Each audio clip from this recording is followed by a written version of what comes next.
ہر کوئی دنیا سے جاتے ہوئے اولاد یاد کرتا ہے. میرے باپ اچانک اللہ نے موت دی، ہارٹ اٹیک ہوا، ٹھیک ٹھاک تھے، اچانک. تو ایک میری بہن لاہور تھی، ایک فیصل آباد. تو میرے باپ آخر وقت تک کہتے رہے میری بیٹیاں تو بلا دو، اور میری دھیاں تو لے آؤ، اور میری دھیاں تو ملا دیو، میری بچیاں تو ملا دیو. اور یہ کہتے کہتے دنیا سے چلے گئے. ہر آدمی موت کے وقت یہی کچھ کرتا ہے. میرے نبی دنیا سے جا رہے ہیں، دنیا سے جانے کا وقت ہے. 12 ربیع الاول ہے، پیر کا دن ہے، 7 جون ہے، 11 ہجری 633 عیسوی. جبریل نے آ کے صبح آپ نے ساری بیگمات کو بلایا، رخصت فرمایا، ملاقات کی. بیٹے کو بلایا، کان میں کہا میں جا رہا ہوں.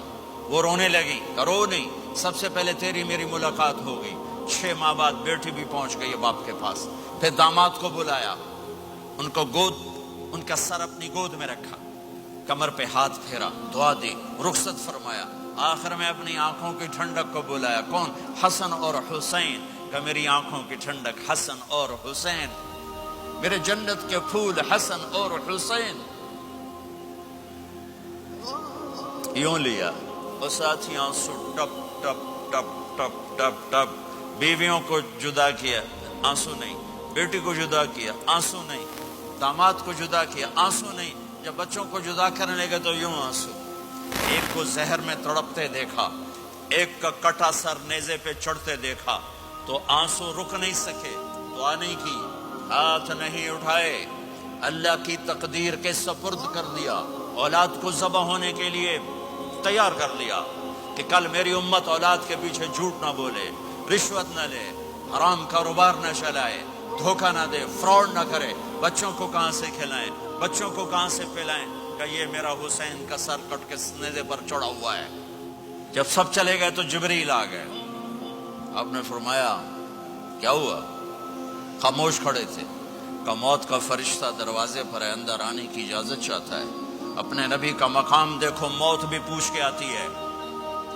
آپ نے کہا آ جائے. آپ کی اجازت پر ملک الموت اندر آئے. اسرائیل کا السلام علیکہ یا رسول اللہ. کہنے لگا آپ پہلی ہستی ہیں، میں سلام کر رہا ہوں، میں نے کبھی کسی کو سلام نہیں کیا. کہنے لگا آپ پہلی ہستی ہیں، اللہ نے فرمایا تھا پوچھ کے اندر جانا، بن پوچھے نہ جانا. پھر کہنے لگے آپ پہلی ہستی ہیں، اللہ نے فرمایا آنا چاہیں تو لے آنا، رہنا چاہیں تو چھوڑ کے آ جانا. یہ وہ دربار رسالت ہے جہاں موت بھی پوچھ کے آتی ہے. آپ نے فرمایا میں اجازت دے دوں میری جان نکالو گے؟ کہ جی نکالوں گا. آپ نے یوں جبریل کو دیکھا، کیا کہتے ہو، جاؤں یا رہ جاؤں؟ جبریل نے کہا اللہ آپ کی ملاقات کے شوق میں ہے، فیصلہ آپ کریں گے. ہاں یہ بات سنانا چاہتا تھا اگلی. آپ نے کہا اچھا جاؤ، پہلے اللہ سے پوچھ کے آؤ میرے بعد میری امت کے ساتھ کیا کرے. میرے بچوں کے ساتھ یہ ساری مائیں، میرے بچے میرے بچے میرے بچے میرے بچے.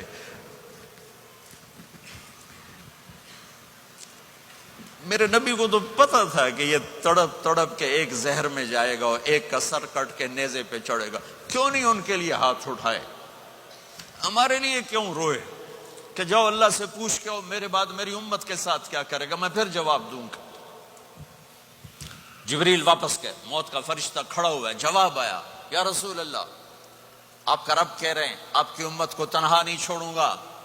مجھے میرے رب کی قسم جو سن رہا جس نے ہمیں یہاں جمع کیا ہے، سنو میری بات غور سے.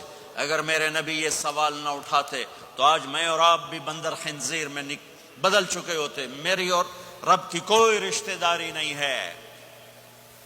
اس امت نے وہ سب کچھ کر دیا جو پہلی امتوں نے کیا، لیکن کون ہے جس نے عذابوں کو روکا ہوا؟ وہ میرے نبی کے آنسو، میرے نبی کی آہیں، میرے نبی کی دعائیں، میرے نبی کی فریادیں، میرے نبی کی تڑپ، میرے نبی کا رونا، میرے نبی کا پیٹ پہ پتھر باندھنا. اس نے روک دیا.